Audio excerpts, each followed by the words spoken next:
Welcome back. You're watching RT International.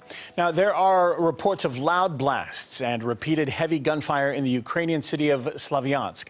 Journalist Graham Phillips is there, and he will tell us what is going on in eastern Ukrainian Flashpoint City right now. Now, Graham, you've been in eastern Ukraine pretty much throughout this entire situation as it's been unfolding.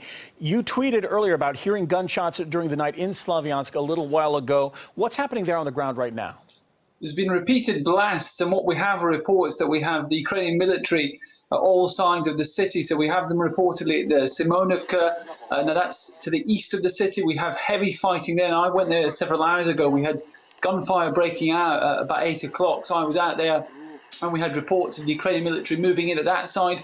We've got reports of them moving in from the south and moving in from the north, and also an action at the airfield out of Kramatorsk, a conflict between the Ukrainian army and the pro-Donetsk forces there. So we've got action all over the place. We've got here in Slavyansk, we've got loud blasts, we've got explosions, and we've got reverberations of gunfire ricocheting around the city. I mean, this is the heaviest that I've heard it. I've been in Slavyansk now for over a month, and gunfire at night is very much a fabric of daily life now in Slavyansk, but this is the most extreme I've heard it. And of course, it comes after the ultimatum that was given by the pro-Donetsk military commander.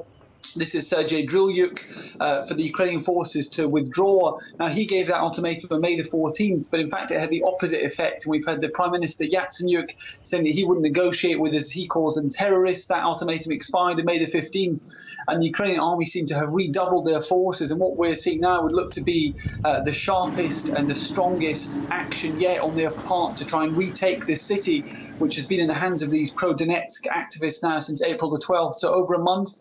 There haven't been any incursions into Slavyansk, but last night we had heavy shelling of the Andreevka, which is to the southwest barricade there. We had wagons destroyed. We had howitzers launched by the Ukrainian forces, mass explosions there. So what looks to be tonight the case is that they're looking to make a penetration into the city, because this is certainly their strongest, their resilient, their most resilient, and their fiercest action yet to try and retake their city, as Alexander Turchinov and Interior Minister Arsen Avakov have announced as part of the counter-terrorism operation, as they call it, is their plan to do. So we do have repeated blasts, gunfire and explosions going off, and it looks set to be a long night of violence here in Slavyansk. Well, certainly is a constantly changing situation there on the ground. Graham Phillips, a journalist and blogger covering Ukraine for us, reporting from Slavyansk. As this situation unfolds, we ask you to please stay safe. Thanks, Val. I'll be keeping you updated. All right. Now.